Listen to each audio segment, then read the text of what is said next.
Hello and welcome back to OT, the podcast. We're here to talk about watches, time and how to design them. My name is Felix Schultz. And I'm Andy Green. Felix, how are you going today? I'm a little bit frazzled, TBH. We're at the pointy end of the production for the latest print edition of Revolution Australia. So get them while they're hot. Not too hot, not too. It's going to be good. It's got some good stuff in there. It's going to be fun. But that's not what. No, that's the next job after I get off this call. I'm going to, I don't know, proof some print layouts or something like that. Fun and games. What about you? What have you been up to? Well, it is that time of the week where we need to talk about watches. Time and House Minute. We have a guy named Teenage Grandpa joining us for a chat in a moment. Yep. We should say. Do you reckon we can afford to buy the rights to Teenage Dirtbag and change it? And change just like the intro song for this episode. Are you going to sing it? Yeah, we could do our own cover version. Then we don't have to like 15 seconds of it. We'll be fine. I don't think anyone wants us singing. But Teenage Grandpa, he's been on the radar for a while. So he's a designer. Yes. Industrial designer, graphic designer. Yes. Watch designer. Yep. Cool guy. Has really good taste in music and band T-shirts. Yep. Great glasses. Strong glasses. Strong glasses game. Also cyclist. But we should preface this this insertion with a little note. It was before our video quality drastically improved. One of us also lost their video file. So you're going to enjoy what a Zoom recording has to offer. Yeah, look, I mean, Zoom, they've obviously paved the way in teleconferencing software, but it doesn't quite have the same panache as the HD locals that you're looking at now.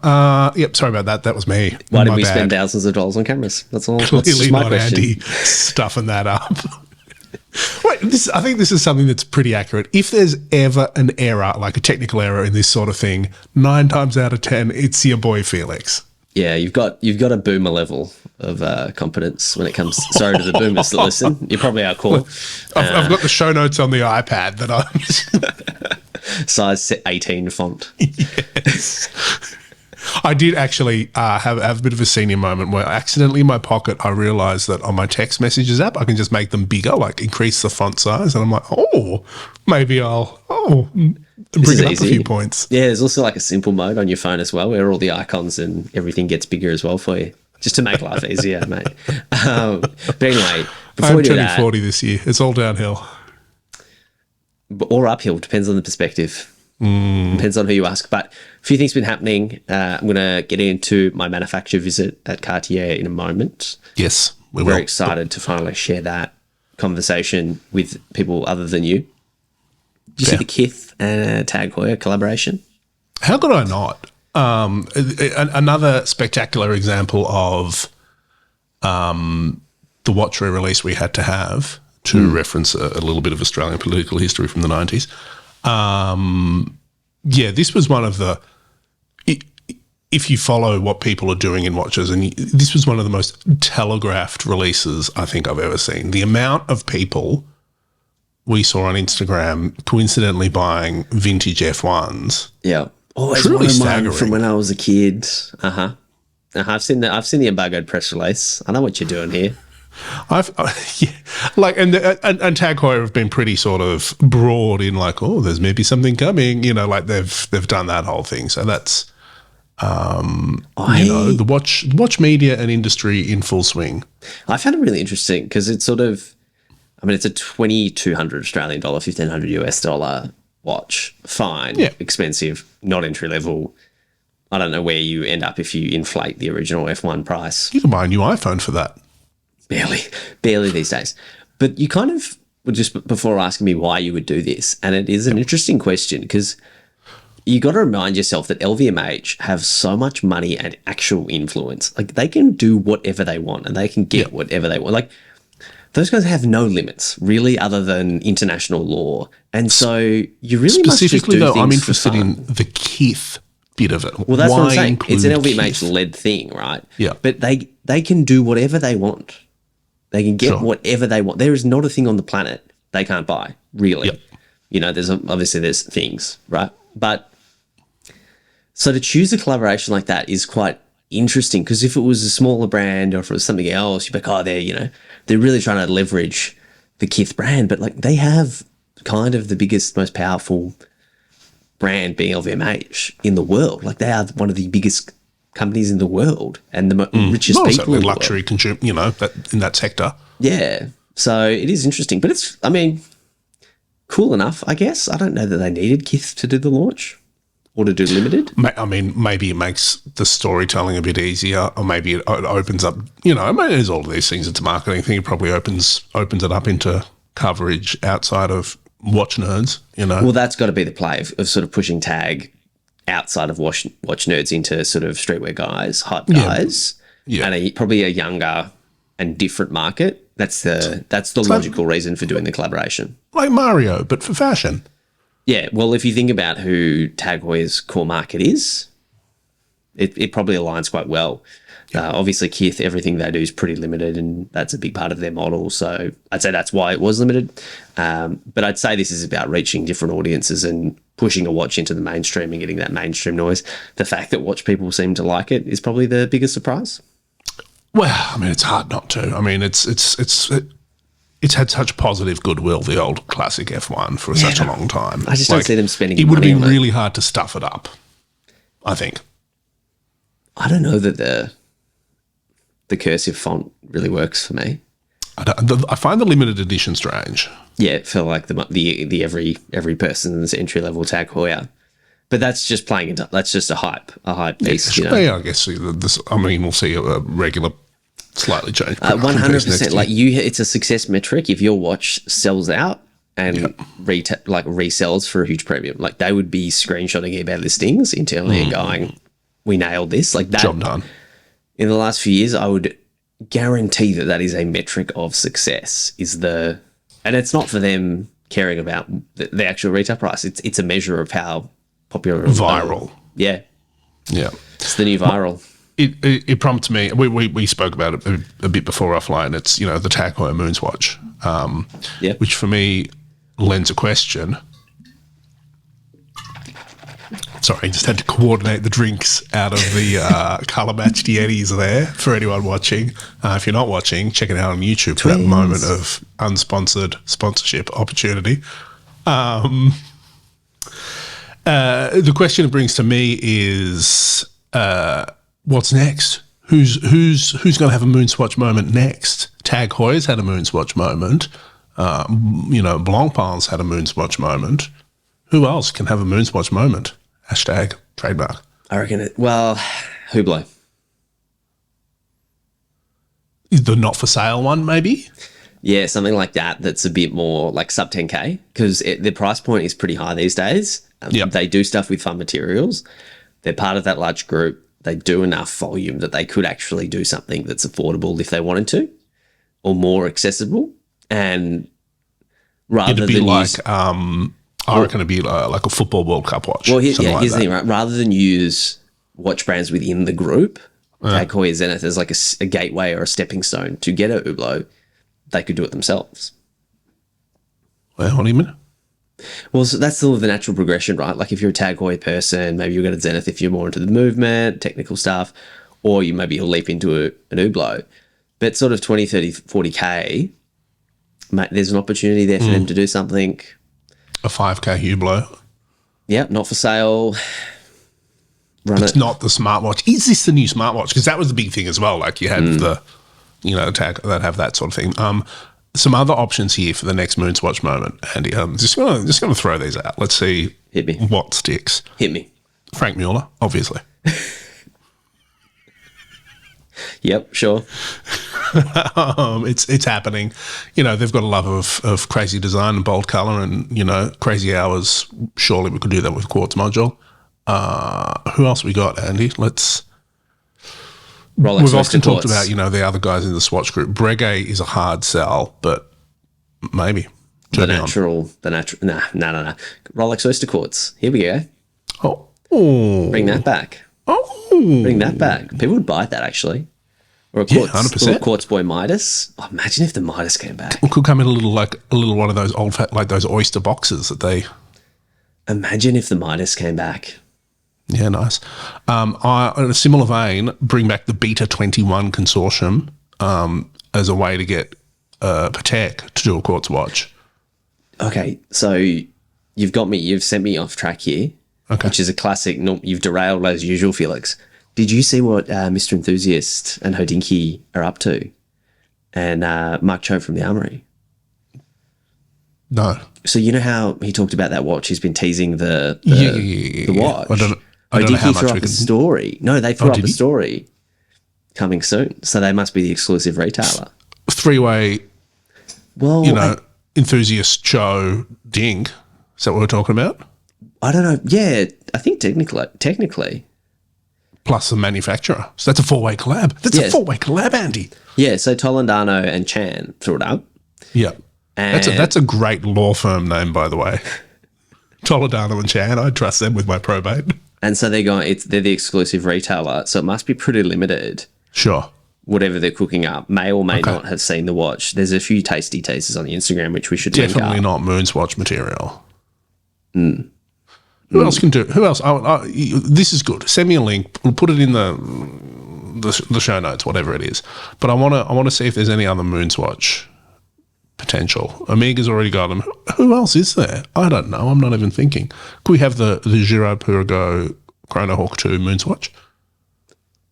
Yes, yeah, that's exactly what we should be doing. That's what people should. spend their money on. IWC could do a Moonswatch. Yeah, IWC could actually nail something. They could Because they've got such good design. Like they could have like a pilot, like a little, I don't know. Yeah, you're spot on. Thank you. I thought I was spot on. We're here for consulting anyone. Chris Granger Hair, if you want to, get us to advise on plastic colour choices. I'm just going to say, I don't think it was Mark Cho from the Armory. I think I got confused involved in it. Yeah. So has the law firm of Toledano and Cho been... No, it's Toledano and Chan. It's a guy named Alfred Chan, who's a watch designer. Okay. So those are the Cho guys and behind Chan and Toledano, adding partners to the law firm. it. They're expanding. We can get their Mike growth. Naveau off TikTok on there. It can be Naveau, Toledano, Cho and Chan. We'll have to fact check. We'll have to fact check. I can't remember if Mr. Enthusiast did say, because he teamed up. He wasn't doing it by himself. Okay. I mean, that makes sense. Maybe the Chan is the producers or the... Chan's the watch designer. So I'd say that Phil was the dude that craziness. knows his way around CAD. Yeah, who could distill Phil's ideas. But anyway, enough of that. Yes. Speaking about watch design, boom, construction, segue. Construction leads to building. And you know where there's some really interesting buildings, Felix? Chaux-de-Fonds in Chaux-de-Fonds. In Switzerland. Where Can I found just say myself. something, Andy, before you tell me about your wonderful journey into the Willy Wonka chocolate factory of Cartier's watchmaking? Uh-huh. This is the last episode that we're making in partnership with Cartier. We've been doing it for 4 glorious weeks. We've covered off novelties. We've chatted to Pierre and Era. We've talked about what we think. Today we're talking about the manufacture. Thank you so much to Cartier for being our partners over the last few weeks. Show your support to them by going to cartier.com.au, or if you want a social media feed with more Cartier watches in it, Cartier Watch Community on Instagram. Thank you, Cartier. How was that? Yeah, it was fantastic, Felix. Thank you. So they threw me on a bus at the end of Watches and Wonders, Geneva. I willingly got on because I was quite... How early in the forward. morning did you have to get on this bus, Andy? It was a 6:50 pickup. Yeah, nice. 6:50 pickup. Was someone holding up the party? No, I don't know what you're talking about. The few of us went out, a few of the Aussie crew went out to Chaux-de-Fonds, which is where the Cartier Manufacture is. Yep. So that's sort of the main manufacturing facility where the majority of sort of the common's the wrong word, the more standard pieces. And I say that because... as well, I think. Yeah, I say that because across the path, like literally a stone's throw away, is the Maison des Métiers, which is a barn that has been converted. It's stunning. It's one of these like awards and whatnot for being eco-friendly and being super nice. But that's where they do all the really special, gem setting, high-end horology pieces. We'll talk about that in a sec. First, I want to know about this. Now you're seasoned in watch manufacturers. You visited more than one, Several. possibly Yeah. several. Several. Plural. And yeah, Cartier, obviously they're a large modern watch manufacturer. They've got a bunch of sort of production facilities around Switzerland. This little Chaux-de-Fonds one is the main one. What were your biggest? So did you do like a tour of the whole thing? Like you'd see different bits where they put together bits and pieces. What happened? Let me tell you the story. So I got forced onto the bus. Eventually the bus stopped. I got out and there was a building that said Cartier, and there was all these red flags that said Cartier. And I thought, I'm in the right place here. Walked in, the rug had a Cartier logo on it. Yep. People in there had Cartier lanyards. So I knew I was in the right place. Okay. So yes, good. We got a little breakfast treat, some snacks, a coffee, juice, whatever we wanted. And then we got taken around the facility. Many levels. Yes. It was a tour. It was a few hours. It was actually good. It was a really good time. Got to see sort of all the different kind of key processes that we could see.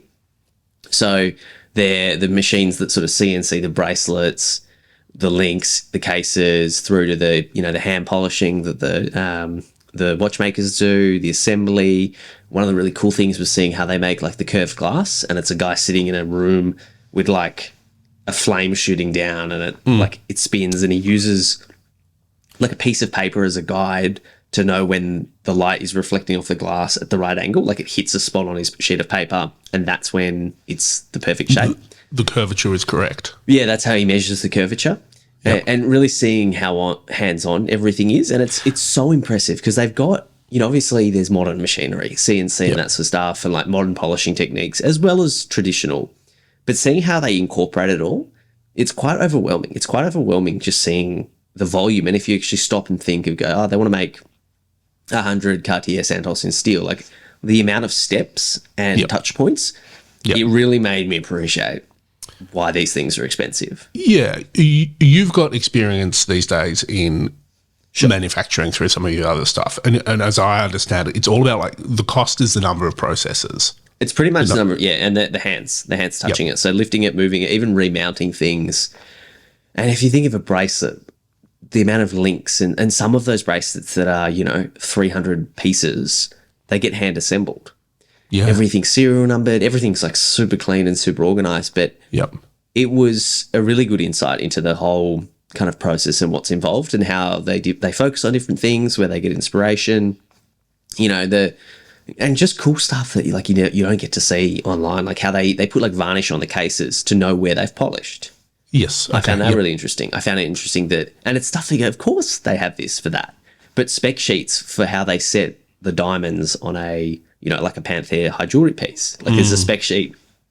Like a map of where the stones go and all that sort of stuff. An actual spec sheet, where like this diamond goes here, this goes here. This where they do those dials with like the wood. It's like there is a sheet that they match off of it. Yeah, you're jumping ahead to the Métiers d'Art. I mean, with the main facility, that was the thing that most impresses me, and it's broadly true across the board. But I think that it is easy to forget the human element in watch production, and that always that's the point. You think that it's put together with machines because that's the easy thing. You see the robots and the parts management systems and all that cool stuff, but there are a lot of people on each step of the way. So you've surmised what my takeaway was that even though there is, and like that does add speed some parts up, it's very much a human business. There is a lot like the little sticks and the polishing of the little things, the assemblies, the testing, the QC and the quality control at every step of the way. Like you might get 95% of the way with a bracelet, and then you have an issue with one part, and then it has to get redone. And just the expertise that staff have from doing, like a controlled set of, polishing, like expert polishers. And I was asking like, oh, do you know can you look at something and tell if like who polished it? And the kind of head of the polishing department, if you want to call it, he was like, yeah, I can tell who does what. And he's like, I can tell who's left-handed, who's right-handed. And just that level of expertise from doing it and being so dedicated to an industrial craft. product. on an industrial level, like they do. And you kind of look at it and there's trays of, like 10 by 10 of, all those racks of parts. Racks of watches and bracelets hanging, and like that person's task for the week is going to be going through and polishing all of those bracelets. And like you realize like that is a person polishing it, and they're all going to be slightly different. Like they cannot possibly be identical. So even though you go, this is an industrialized product, it's produced to a pretty large quantity. If we're honest, like, they're all going to be slightly different. Like there's going to be, when you see hand polishing and hand finishing, they're all going to be slightly different, even though zoomed out they look the same. And that was like the really special thing, and that is because of the human touch. Tell me now about the Métiers d'Art building. Oh, wild. Bit of a change of pace. So involved. It is so like you realize why the production on that stuff is so low. The gem setting, you really appreciate the amount of effort and time and patience involved, and subsequently the cost. And it is so human involved. Like it's actually, you can't even really comprehend how skilled these people have to be to put this stuff together using traditional techniques. The processes they have to follow, like it is time consuming. Yeah. And that's the thing, like it's, in press releases you get, this dial took 70 hours to create. That's just the creation. Like that doesn't factor in the other dial you stuffed up beforehand, or, the cutting of all the stuff around that, and the training and the years of experience that these are probably, one of 15 people in Switzerland that can do this kind of work. It's incredible. Yeah, it was truly incredible seeing sort of like the prototypes, the samples, like the various stages of work in progress. Really, really special. If I had a piece that kind of came out of there, I would be very proud. What was the thing? Was there a sort of a particular craft or a particular sort of, I know they've got some prototype watches there. Was there anything that you're like, that you just honed in on and were like, oh, I never knew straw marquetry was my thing, but I want this now? The straw marquetry was wild. Like it was the straw marquetry? It's pretty wild. I found the polishing fascinating. The polishing and just the regular Santos cases, Yeah, okay. Just there's so much. It never occurred to me how much human involvement there was. Because I don't know, you used to assume that a machine does it and it's polished, but it's not. And so that with someone going it's and that's like muscle memory. It's not like it's touch. Like they can touch and they know, and timing, and it's visceral for them as they do it. Yeah, the gem setting is insane as well. Like how they do that, how they work with gold, the high jewelry stuff is So if you're in the position to purchase some of these special pieces, and you're heading off to to Switzerland, speak to your Cartier people and be like, hey, what do I got to do to get a tour of this place? Because I know they do sort of do.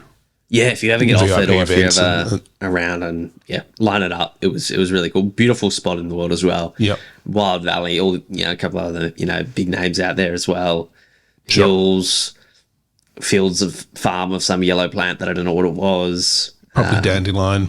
Could be dandelions. Maybe wheat. Who knows? Possibly wheat. Just a beautiful. Imagine in the snow would be insane as well. And the people out there were lovely. Oh, everyone there was just so happy to be at work as well. You meet people certainly on the day that the media were there. Yeah, the woman that took the tour, she's like been there for 20 years or something. Like, who works in the job for 20 years? You must love it. I think that's a really good sign. That's always one of my thing of like, what is the average career length? You want to know my highlight? I've just remembered. I've been asking you.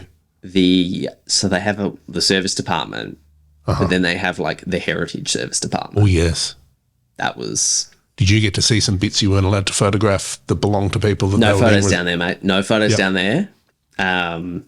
Because customer watches. But wow, there was something like wow. Mm-hmm. There was special. Okay. Really cool. That's when they go, we have to figure out how to fix this random watch from like 1950, 1960, 1930. And they end up making the bits of it. They just figure it out. Yeah. And they're so busy because of this resurgence of like vintage Cartier. So like everyone's getting stuff, seeing it in. But there, that was probably the highlight. This is moving off script a little bit, but I've just been working on it. So I was with Cartier in Korea the other day. Yeah, they were really, really early in having like an archival department in their own collection. So they had, I think they started like an archival division in the 1973. Yeah, started buying stuff back. In 1983, they started they had started buying bits, but in 1983 they said we're going to have a collection of our stuff for other museums to use. And apparently the timing of that was really, really serendipitous, because that was a period of time when like significant collections of jewelry, like estates of like Duchess of Windsor and all these other famous Lorna Bismarck and these people sort of pre-World War II, heiresses or, that were dying and selling off their collections. And this was when, before that, art auction cattle houses didn't have jewelry departments because there was no real need for it. Got lucky, huh? And so they were there at exactly the right time to sort of capitalize and grow on that, but they were prepared for it, so it's love cool. It. We love to see it, and we're so lucky to have Cartier, supporting us. So thank you for the trip. Thank you for the support. Yeah. Now, Andy, enough of that. We need to move on to part 2 of this episode. The one and only Teenage Grandpa. Teenage Grandpa. Let's chat watch design with TG. TG, Matt, aka Teenage Grandpa. Matt Smith Johnson is the founder of Sentient Creative, a design agency that has more than a few watch clients on the books, brands such as Vero, Leico, and Seals. He's done a stint as art director at everyone's favourite blog, A Blog to Watch. So it's fair to say he knows his way around a timepiece. Welcome to OT, Matt. How are you, Teenage Grandpa? I am very well, Felix. Thank you very much for having me on here. I got to say first, always happy to chat about watches, and I got to get it out of my system. My family can only entertain so much of my my watch rambling, so it's fair good enough. To have you've crossed the bridge from watch enthusiast into professional watch person.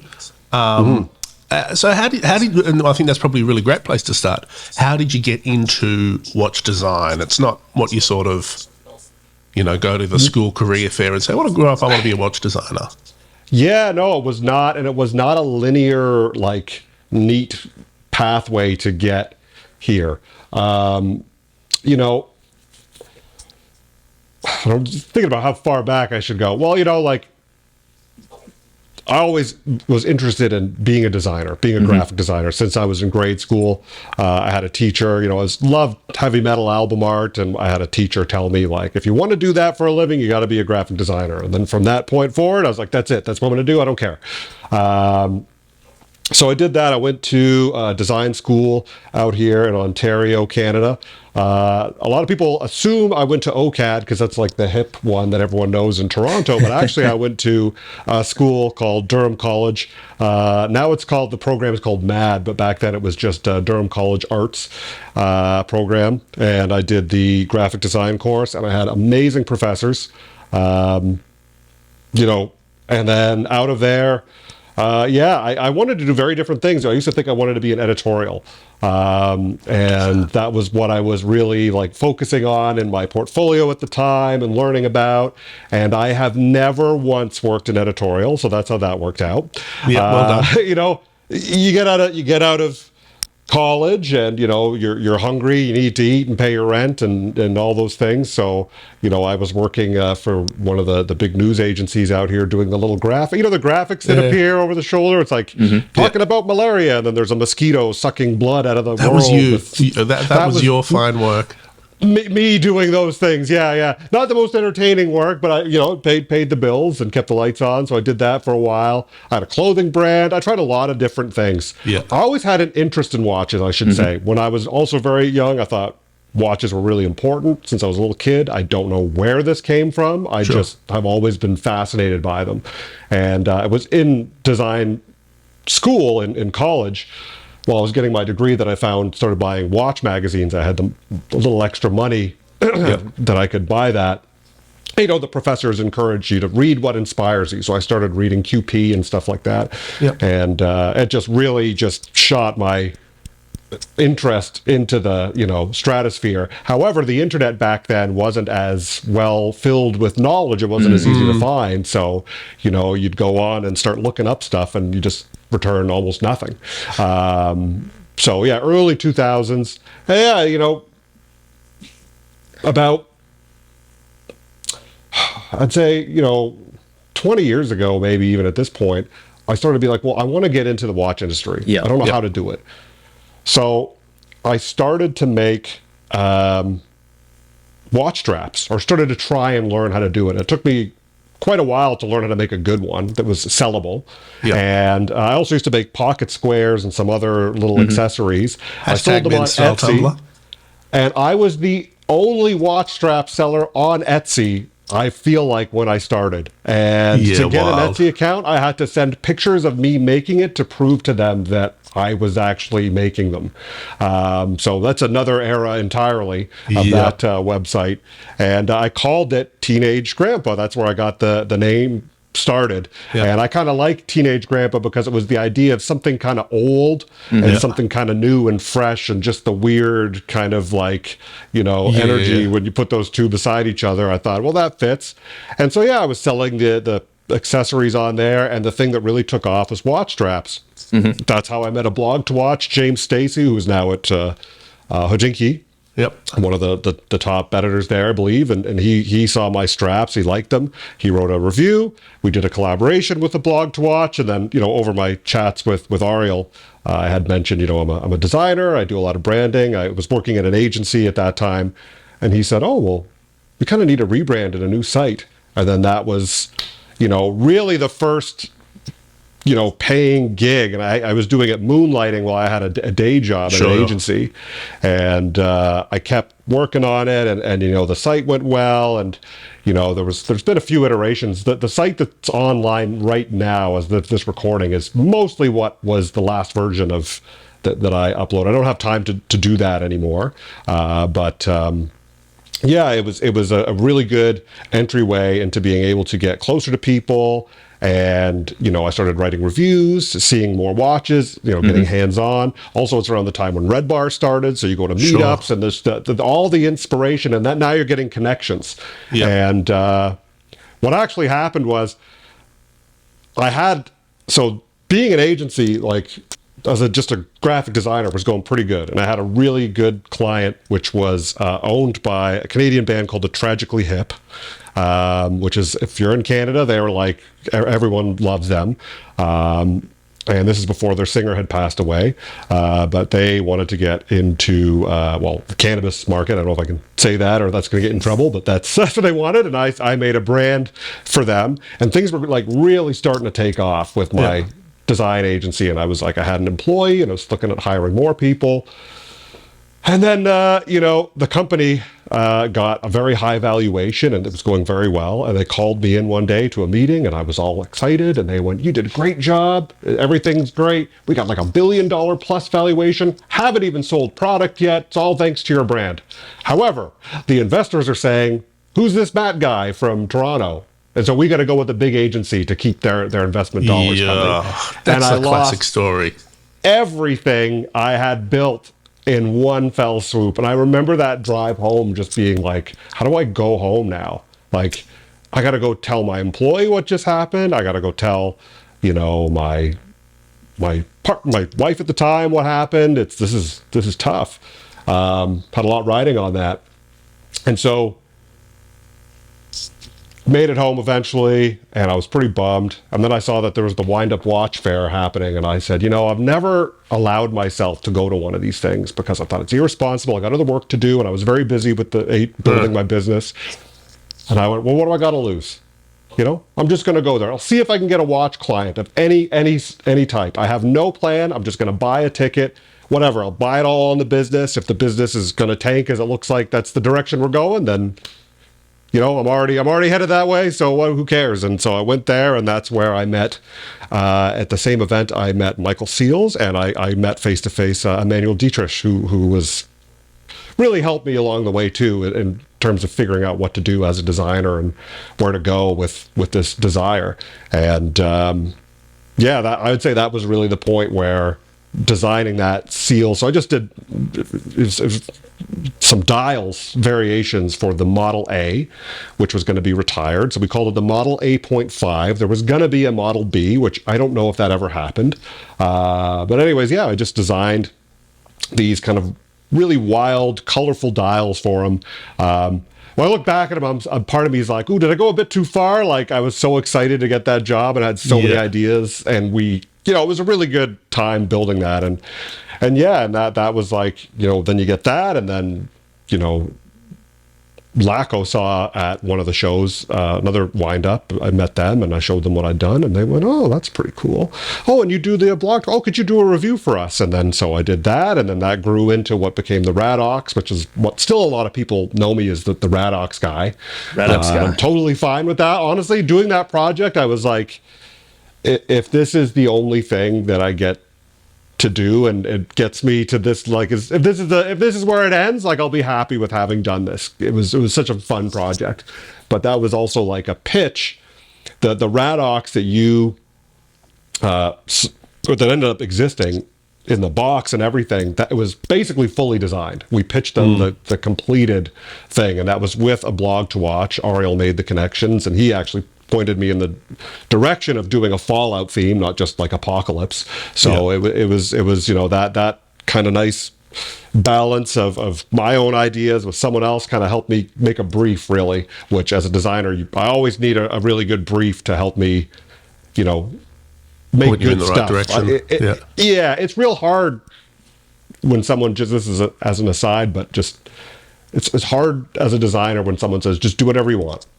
Because I work well with constraints and restrictions. It's like solving a puzzle is the part that's kind of fun to me. Someone goes, I need it to be, like, it's got to be a little bit of this and a little bit of that. And how do we make these two things work? And then that's the puzzle to solve, which really gets my We don't know what they gears like turning. as well. You don't know what they want versus what you had in mind. But I want to ask you something around sort of what you said early on was, the graphic design interest and work and how you're sort of drawn to watches. But I want to know where graphic design fits in watches, because for me it's typically you see those graphic design elements on packaging, on collateral, when there's an occasional collaboration and some logos meet on the dial or on the case back. But I want to be educated as to where we actually are seeing those graphic design elements come in to a watch, and where the opportunity was that you sought to sort of bring more graphic design in to the actual watch itself.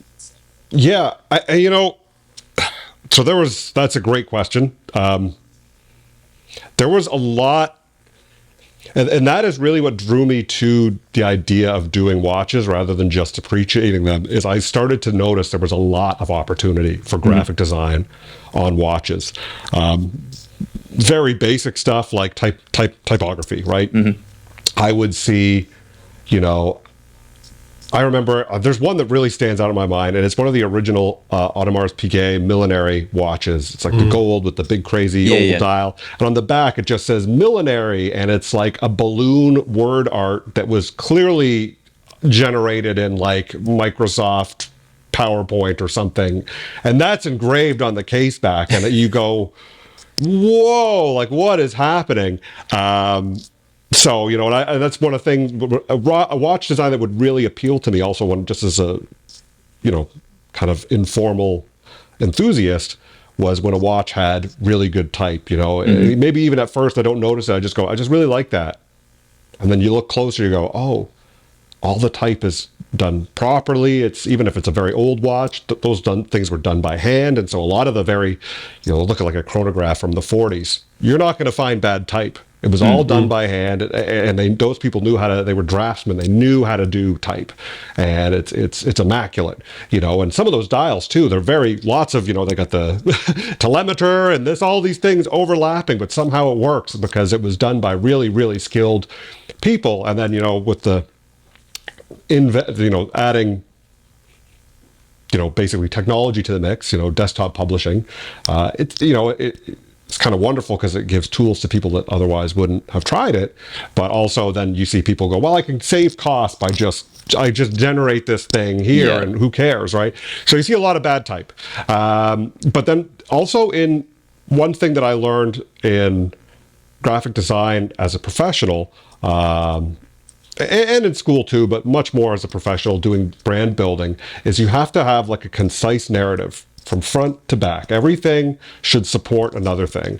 And like I always say, it's like, when you build a brand or story or any design, it's like, the cinder block sitting on the ground. You're not going to just pick it up with one finger. If you try to pick up that cinder block, maybe you even succeed and you pick it up. Well, it's going to be hard to carry it very far. It's going to injure your finger. You're probably going to drop it and damage the cinder block. It's better if you use all of your fingers, right? So you got to think about like a brand has like, there's an overarching kind of message and theme. There's a logo. There's a name of the brand. You get all these elements, and those are your fingers that help lift it. And I saw a lot of watches. It seemed like they were doing a lot of lifting with one or two fingers, but also the lifting, sometimes I would notice the direction of the storytelling is going in a couple different directions. Like, I don't know this for sure, and I can't think of a particular model, but I'd see a watch and you see one ad for it that's really in one direction in one market, and another one that's really something else. And really it's just the advertising after the watch has been designed arbitrarily. They're just trying to fit it into, well, tell people who play tennis that they got to have it. Tell people who, and I just kind of found like, there's a cynicism to that, that like it's just consumerism. The art is not there.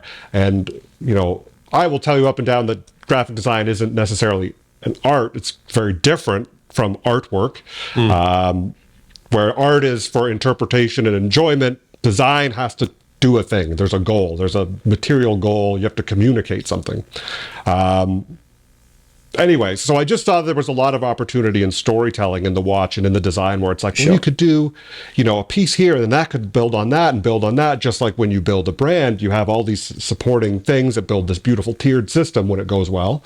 And so for the Radox, that's kind of what I tried to do, right? Like I took the lore of this game, I took this company, I took their two histories before I even put pen to paper and saw like, well, what would have happened if LACO existed in this universe? They would be like a weapons and equipment contractor, and I matched it up and I looked at other things and German weapons from the game and just try to figure out what they would have done before even doing it. And I said, okay, well, it would be a redundancy for the Pip-Boy. That makes sense. Divers still wear a mechanical watch in case their Garmin or whatever fizzles out, or their dive. I don't know if Garmin's are good for diving. I've never done it. I like to stay dry, but like you have the redundancy there. And I thought, okay, like this is,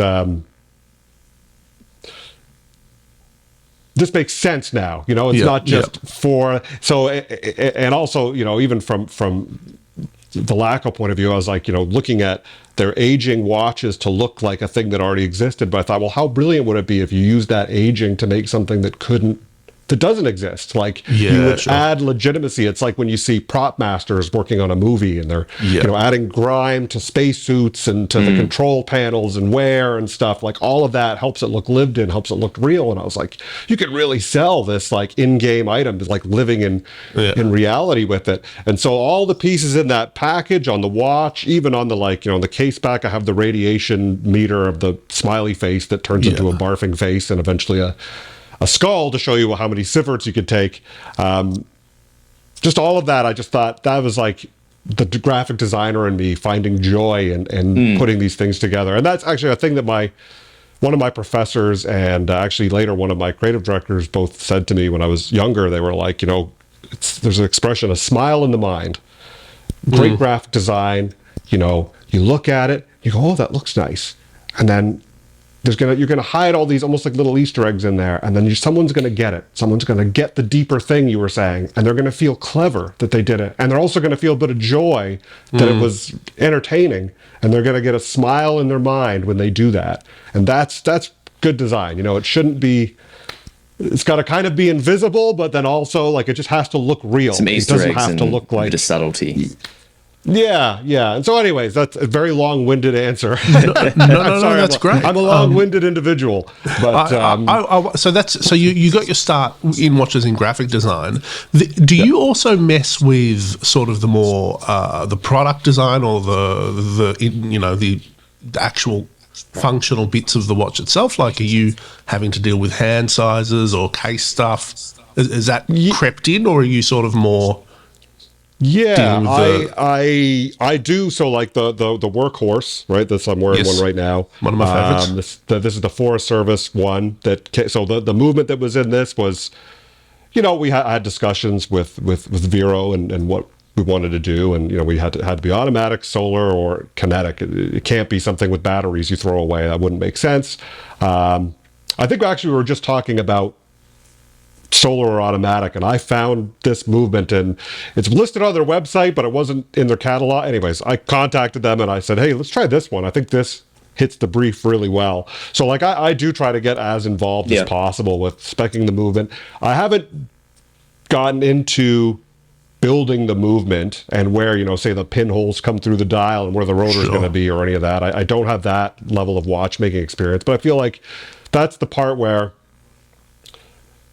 that's the watchmaker's part, and I am not a watchmaker. They're going to know the best way to lay that gear train and where those pins got to come through the dial, and then I would know what to do with where those pinholes come through the dial. I feel like is the best kind of way to look at it. And again, going back to chronographs from the 40s.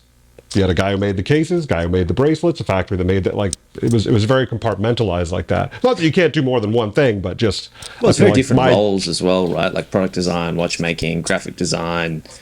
I know you did a refining time sort of series on Insta where you kind of take an existing model and point out what you like and what you don't like, and then design it how you would design it, which is sort of the concept. And I think this is good stuff to know because it helps people understand those different roles and what the big differences are. And that's sort of why I asked the question earlier around where we see graphic design on watches as it stands and sort of who does it well, because I think a lot of people don't quite understand the different roles that people play. Yeah. But I want to ask you about your inspiration, because I see a lot of band t-shirts on your Instagram. By chance, we're a video podcast. Got my Kith Destroyer t-shirt on. I had a much more band credible shirt on earlier, but I swapped it. This is an absolute coincidence. I just thought I'd wear my favorite latest t-shirt. But lots of color, lots of sort of old school, graphics. You mentioned malaria and the mosquito, so I'm guessing you kind of like a little bit more of a gruesome style. How do you incorporate that into the watch stuff that you're doing? I think color is how it finds its way into anything I've done so far. I mean, my gruesome sense of humor definitely worked its way into the Radox with, again, if you look at the case back engraving on that was me having a bit of a laugh with radiation poisoning, that's pretty grim. But yeah, I think, there's like, for me, color, like, again, that's another place where I see a lot of opportunity in watches. There's not a lot of play with color in the way that I would see like a graphic designer per se, or even a fashion designer doing it. And not that it doesn't exist, but like you get, for example, watch brand comes out, it's very typical. You see, black dial, maybe a blue dial, very common because it's popular. Green dials, and there's when you think of a green dial too, you're thinking of a very certain hue, that bulk kind of green, and then maybe you do like a polar dial. Like those are the kind of like that's what people tend to think of. And there are other micro brands, and brands are starting to change out of notice. Like there is movement away from that, so it's kind of fun to see the industry kind of move more and play more with color. But I'd say that's where looking back at, old metal album art, like it's really colorful, a lot of it, like the people that inspired me, and those, like thrash metal, especially from the 80s album art paintings where, you think of like a Megadeth album, peace sells, but who's buying? And it's got this beautiful kind of like orange and purple hue in the background. And it really sets the tone for that album when you're picking it up and you're listening to it.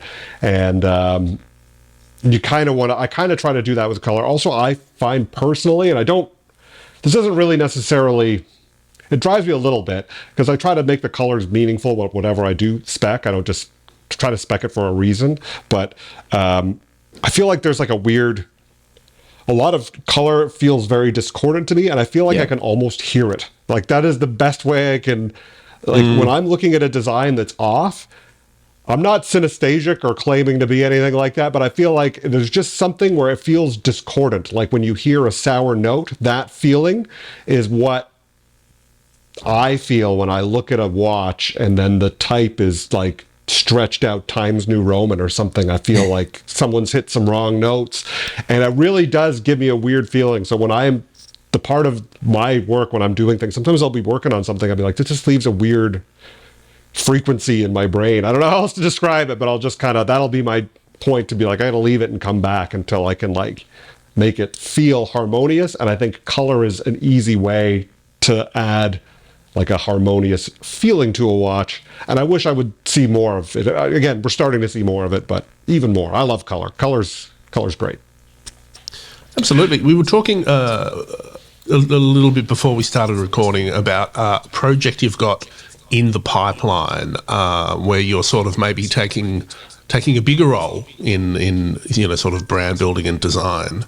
Do you want to tell us a bit about that? Yeah, so I can finally talk a little bit about this. So I've been working on a project. Really nice guy came to my attention. I was introduced to him. This guy Hassan.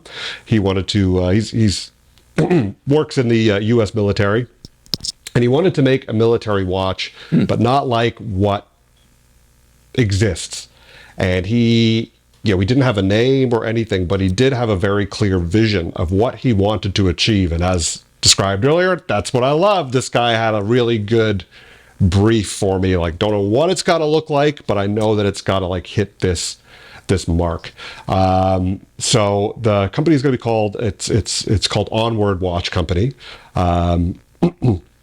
I'm not like on the board or anything, but I have been building this in the background we came up with with his top level ideas. We try to come up with a position in the market. I call it like a positioning statement exercise, where you really figure out what are the values of the brand and where does it need to sit, and what are the guiding principles that are going to, guide our future subsequent steps. And then we came up with the name based on those findings, and then, then the logo from that. And then from that, then we went into some iterations of possible, inaugural models. And I pitched 3 kind of directions. He loved all 3 of them. And but there was one that for a first model made the most sense with the narrative and introducing it. So that's the one that we're working on. I can't show it, but I can say it is different. You still look at it and you can say like, oh, that looks like, it looks kind of tactical. It's built for an active lifestyle, really. Yep. And one of the things that we were kind of discussing was the idea of, like, I like military watches a lot, actually. And one of my first acquisitions as a collector that I really still love, actually, was my Royal Canadian Air Force chronograph. Nice. So that's a military watch. But when you see like reissues and stuff, sometimes I feel like, not even reissues. We did some research, and even just I knew there was something off sometimes when I look at, like, again, I felt that discordant note once in a while when I'd look at what some other people were doing, and sometimes you just go, well, like, is this glamorizing it? Like, we would see some things where there's a guy covered in grit, and he's got a sniper rifle, and he's and atomic bomb or something, and a $30,000 watch. And that's right. And then, so, talking with, the Hassan over this, he's saying, well, that's like that's not good. You know, if you've ever found yourself doing that, and he's in a not like a non-combative role in the military. He does like legal stuff. He's a lawyer for them. So he hasn't seen combat, but he's like, you know, like people who do see that, it's kind of insensitive. You know, that's not, they are more than the role they perform for the military. No. And so there is a component of this too, where all of the proceeds are going to go. We have a preferred partner for this, which hasn't been finalized yet. And we're hoping to get this preferred partner, but no matter what happens, we're going to give, he's going to give, prepared to give a, you know, set percentage. I don't know if I can say the number yet, but you know, it's a pretty good number. He's trying to give a good amount back to charity for veterans' mental health, and actually just for mental health in general. And you know, it's the idea of actually putting your money where your mouth is with this. So it's a watch more designed for, you know, the active lifestyle of someone who maybe would be in the military, or people who are adjacent to that. You know, these people go to, like, you know, he's telling me about how CrossFit's a big thing. And then, you know, I'm doing my own research and I see, like, you know, there's skateboard competitions for vets, and like, you know, there's all the, like, you know, basketball tournaments, and you just go, yeah, there's so much more to it than that. Right. So, and you go, well, yeah, you're kind of doing a disservice to, you know, watch enthusiasts who may have served when you say, like, well, here's this, you know, like, you know, traumatic image, and also a watch that you can't afford at, you know, $4,000, let's say, I think is what you mentioned. So it's also going to be a very accessible price point. Again, can't mention the final number. We're going to make it as accessible as possible, and I'm really excited about it. I feel like it's got a nice positive message and thing, and it's a way of looking at it that is a bit different. And again, I don't want to you know, poo-poo anybody or tell anybody you can't do a military watch, it looks vintage. Like, do whatever you want, and whatever brings you joy. And I think there is room for those things. But, you know, just personally, sometimes I look at it and you go, yeah, you know, like, are we at the point where it's glamorizing it now? You know, it's something like, new. That, you know, you've kind of gone, oh, this isn't out there at the moment. Let's do something new, and I think that's totally fine. And you're right. I mean, the thing I always think of with military watches is this kind of squadron graphics that, you know, I mean, Bremont, for example, they, you know, famously do every squadron that ever existed and pair up with them and put the squadron artwork. And the squadron artwork can be quite cool, but then, yeah, I mean, with what you've said, you do kind of wonder what those symbols mean, you know, over time to those people. And as someone looking at it from the outside, you're like, yeah, that's quite a cool, you know, whatever it is, flying panther, but that probably means something entirely different to the people from that squadron. And that's actually I was having a conversation about this a while ago, I think, in our Discord, Andy. But the Air Force squadron watches is a great example, because they will, you know, have a minimum order of, you know, they'll order 50 watches for, you know, all the dudes that work on the planes or whatever, and they'll have the number, the logo, the type of plane. They'll have all this stuff. They will throw everything in the kitchen sink onto the watch dial, and it's for them. And, you know, maybe I will look at it as someone with a more critical eye that those things mean nothing to. I'll go, wow, that looks like they've taken a pretty clean dial and made it real ugly. But it's not a design for me. Like, I you know, those references have to be explained to me. That's right. And sometimes, and is room for things that you don't know, you know what I mean? Like, I think there is room for looking at things. Actually, I do have a fascination with a lot of military patches. On the wall across which I'm not going to turn around, but I got a collection of patches here. I got a lot of ones from NASA. I got some, I have other ones, military ones, some school ones that are like, I have no idea what's going on in some of them, but they do look cool. And there is something to it where you look at it, you go, I wonder what that truly means to someone. Yeah, so, well, the logos are cool because like you have, I mean, as you know, with like a lot of fashion brands and that sort of thing, logos have just become like the same font in black. Whereas a lot of these agencies and companies that we're talking about have kept cool logos, and like, why would we update the logo? We're a contractor for this or a contractor for that, or they've just kind of kept it because it's iconic for its own reason. And so whenever you do see them pop up, it is quite interesting. I want to ask you something though, and I want you to answer it as succinctly as you can. But who is doing a really good job with their kind of watch graphic design at the moment? Like modern, and you can't name your own projects, but what have you seen that you go, yeah, this is really good and people don't appreciate it for what it is? Well, I hope I'm pronouncing this correctly because I don't really talk to too many people about it, but Ferdinand Berthoud, who does the kind of regulateur style. Those are wonderful. Those are great. Those come right top to mind when I think about, there's a story to what the brand is and a history and the type, especially. They did one with a script that I wasn't too fond of. It kind of broke the narrative for me, but the type that they typically use is all, and why the type is late. Like it all really just leans back to there's a breadcrumb trail back to the historical origins, which they do pull on. And I think they do a really good job. And again, I kind of also review, like, another thing I learned in design school was I had a prof, this guy named Richard, and he was just like, design is design. Once you know how to design one thing, like, you can figure out how to do it apply it somewhere else. It's the same principles. But Ferdinand Berthoud, they do a wonderful. Another one that I really like is one of my favorites, Heuer. I love their watches and their storytelling, and it's fantasy, with that kind of level of watchmaking. But they look like what.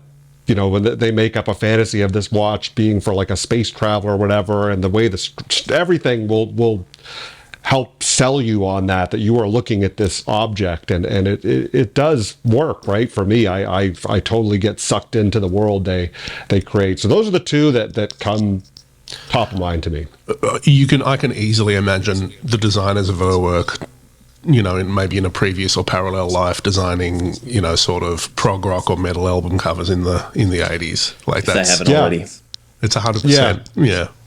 Yeah, I actually have wondered. I'm like, I wonder what they listen to, because, like, there's that, like, a kind of a. I used to play in a band too, and there was a thing we would call like that, the heavy metal mentality, which is kind of true. It's either all or nothing. Like, if you're into heavy metal, you have a likelihood that you're going to be like, I can either do this 110%, go as fast as possible, play as hard as possible, or I'm going to go stay at home and not do anything, because that's what. So when I look at how much they throw themselves into some of their work, and those very immersive feeling, each piece is its own little kind of world around it, I wonder, like, I think someone's in there's got to be listening to metal. Someone's got that mentality at the very least. Yeah, some like Finnish metal or something really niche. Yeah, local death metal band or something. Yeah. Oh yeah, Finnish death metal is pretty good. Yeah. Swedish is probably my favorite, I would say. Yeah. It's good to know. Swedish thrash is great. Yeah, if you look at stuff from Gothenburg, very good. Well, I gave Felix I think speed metal recommendation last night. It was pretty. Did you listen to it? Yeah, I listened to half of it. Sort of fast power metal with, So I gave him Dragon Force's cover of My Heart Will Go On. Have you heard it? Yeah. I know that one. And I said you should play this for your son. It's the right vibe, I think. Yeah, they have a lot of fun too. Like if you've seen them on live video of them playing, they really are kind of like. Actually, I have a bunch of their albums, and which surprise to no one. But I remember one of the first ones that they were with Through the Fire and the Flames. There's a little documentary in there, and I love how they end the documentary. They're at a festival where they're playing, and they're walking around talking to people like, "Hey, you here for Dragon Force?" And people are like, "What is Dragon Force?" And it ends with this, like, there's these two metal girls there, and they're going, "Hey, how's it going? Ooh, we're on camera." They're like, "Yeah, Dragon Force, right?" They just go, "Who?" And that's where it ends. Nice. I thought, good sense of humor. I like that too. So yeah. I mean, I'm sure. I'm trying to think of more metal watch things. I mean, obviously there's Dan Spitz. Obviously, from Anthrax. The Kiss guy had quite a rock collection. If you had like your dream synergy of you as sort of the creative design lead, you're working with a brand or like a property in that sense. And a watch brand and a musical, act. What is it? Is it the Raymond Wheel Bob Marley watch? I probably wouldn't be that. Okay. But oh man, wasn't there a metal? There was a metal collab, wasn't there? I'm sure there's been plenty. there's been plenty, and actually, yeah, because I know, well, even metal, even just kind of gothy stuff. Like I know there's the Depeche Mode, Hublot stuff that exists out there. It's kind of got some gothy vibes to it. Man, who would that is a very interesting or something question. like that? One of those brands. I'm gonna ask you this, Andy, as well, because I think I've got half an answer. But yeah, I want to know both your takes on this. Well, I'll tell you mine, and it's a continuation of a discussion we've been having, Felix. Yep. Coming back to Kiss, because Tommy Thayer, lead guitarist of Kiss, he does enjoy a watch. He rocks an IWC chronograph quite a bit. Okay. So this is something I'm pitching, and all that is missing is my connection to Kiss. Is anyone at IWC listening? Andy can make this happen. Gene, if you're listening, Chris Granger, Heuer, if you're listening, if you're both listening, which is the most likely scenario. So I reckon a Kiss collab would be incredible. But I went on a weird tangent. This is just a story that I've been telling Felix. And I've got an update. I don't know if I told you the update. Okay. But last week, I ended up on a Facebook listing, and it was Tommy Thayer selling his 2018 Range Rover Sport. And it was actually him selling his car on Marketplace. And I was going, this is wild, as if he's just thrown his car up on Marketplace. Las Vegas, profiles him. Like, it was 100% legit. And then, so I'm going, it was only like $60,000 which, I mean, I say only, but I would have been like, yep, I need 3 inspections of the car. Maybe let's go to dinner and have a jam session before. Don't clean it. Don't clean it. Maybe 3-hour test drive with me or something, and then, sign some stuff and I'll buy it. And then last week he posted his new car to Instagram, and I was like, this is 100%. So he's switched from Range Rover to BMW. Got an X5 BMW now, so he's moved on from the Range Rover life. But Tommy, if you're listening, we can do this. So what I'm hearing is Tommy X Mercedes AMG X IWC. Lightning bolt hands or something. Yeah. I've got half the equation. I don't have the band or the musician, but I reckon Stepan Sapaneva. He is born in the land of the midnight sun, and surely black metal runs through his veins. You know what, those pieces, they have like a metal vibe to them. I don't have one. I would really like one. They just have that right energy. I can't think of the watch brand, because this is I like so many watches, and this is a difficult question. But I'm going to break the mold a little bit. It's not a metal band. No, that's okay. But from Sweden, from Gothenburg, I believe. But have you ever heard of Fever Ray? Oh yeah, 100%. And Karen Dreger. Yep. She is just, as a creative, I admire her so much. Like the music, again, having a thing where everything builds on like each album is its own world. The music video, and also the visuals it chooses are always really disturbing in some way, and sometimes in a way you can't even figure out why, or just why is this sweaty face makes me feel ill. I don't know. But I just love the thought that is clearly gone into everything, and it's all really just kind of dark sounding. Even when it's upbeat, there's always a dark undertone to everything. That's who I would want to work with. Yeah, I mean, the first one that came to mind there, it'd have to be a pretty brave brand, I think, to take on that as a corporate project. So the one I found was the one I thought it was Tideman, and it was the founder knew the Trivium guys, and so they released it Trivium. together with a Trivium song, and it was it was probably 4 years ago, 5 years ago. Yeah, I remember that. The Ragnarok. Sure, classic. And I think it was very, very expensive, but it had the dragon artwork and the graphic stuff, and it was all packed. If you haven't seen it, Matt, you probably quite enjoy the whole. Yeah, I have to look this up. I'm not familiar with it off the top, but that's Tideman and Trivium. Yeah, it was Trivium, and everyone's going, this is so weird. But I guess the founder of Tideman was somehow knew Trivium. Good customer or something. Yeah, maybe for sure. But I think Felix, to your point, for any of the bands I want to work with, I think Sapaneva is probably the right. I mean, honestly, Sapaneva and Fever Ray, that could work. But, if you're thinking sort of a bigger brand, maybe even Richard Mill, they've got that,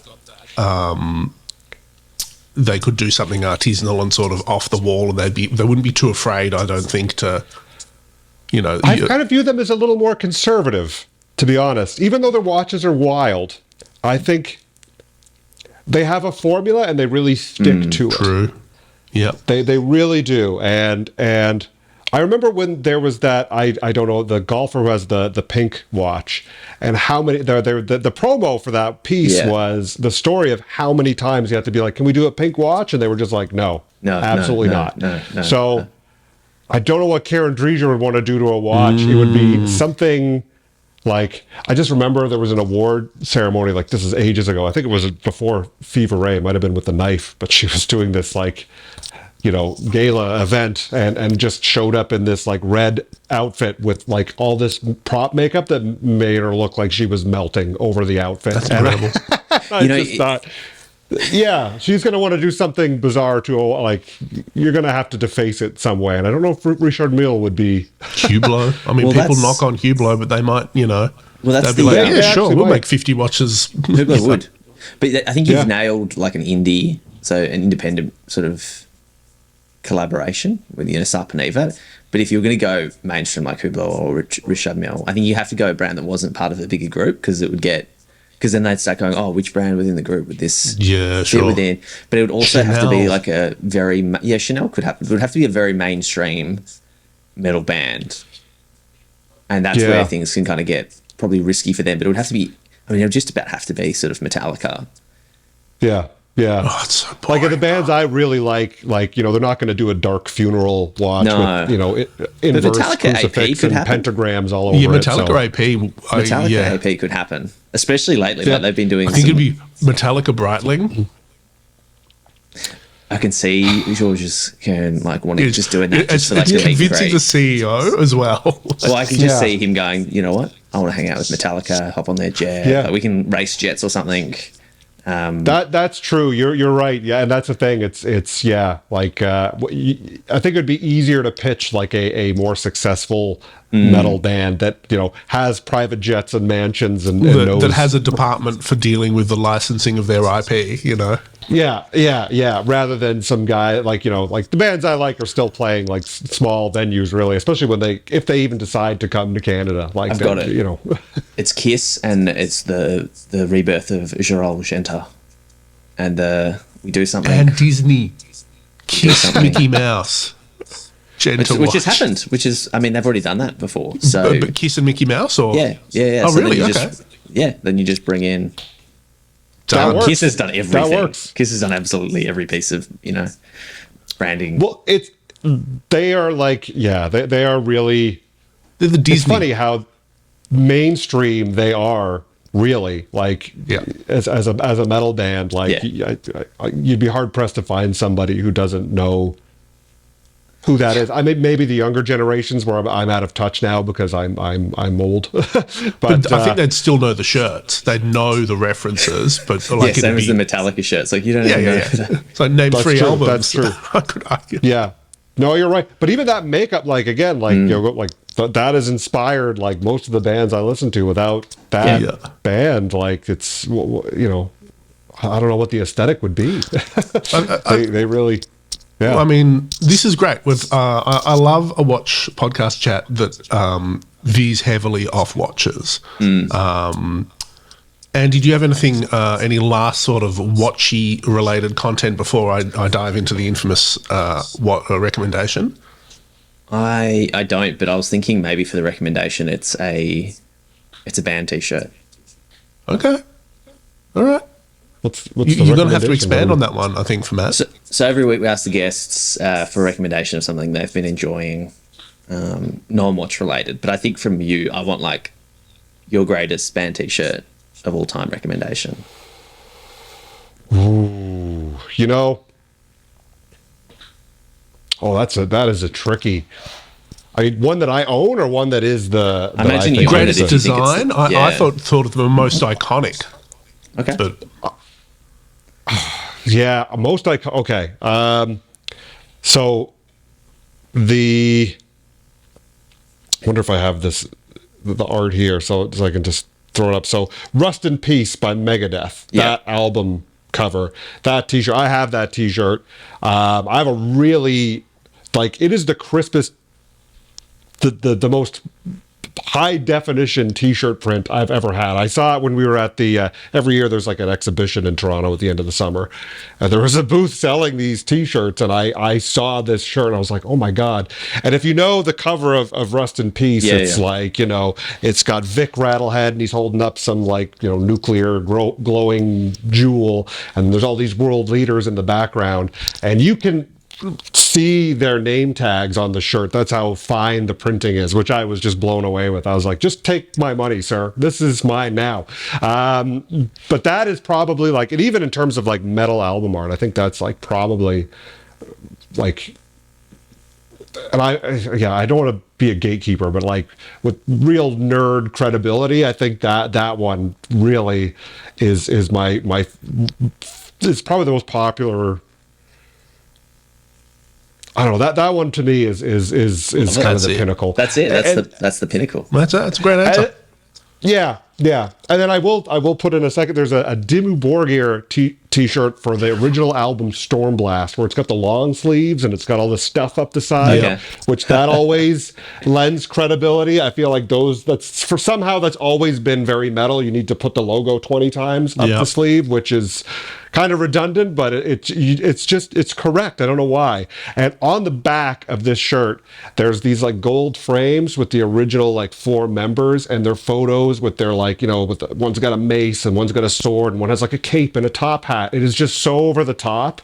That one brings me a lot of joy too. I don't own that one though. It's been a while since I heard about Dimmu Borgir. That's taken me back 10 years, but sure, cool. Yeah. Awesome. Yeah. Well, Matt, I think that maybe we talked less about watches and more about design and music than I expected going in, but I'm not mad at it. Thank you so much for you know, staying up on a cold Canadian Thursday and, you know, chatting to us about, you know, design and what you do. How can people sort of follow you, or, you know, what's the best place for them to keep in touch with any upcoming developments in your life? Yeah, first, Felix, Andy, thank you so much for having me. I really appreciate you know, you giving me the time and space to put my face on the internet and spread the word of Teenage Grandpa. Yeah, and I guess, you know, that is where most people can find me. I'm on Instagram. I don't have the most followers, but I do use it a lot for communicating and getting projects, and it's just been kind of like it's my main hub. So that is at teenage.grandpa. You just look for the little horn hands with the acid green background, and that is me. Yeah.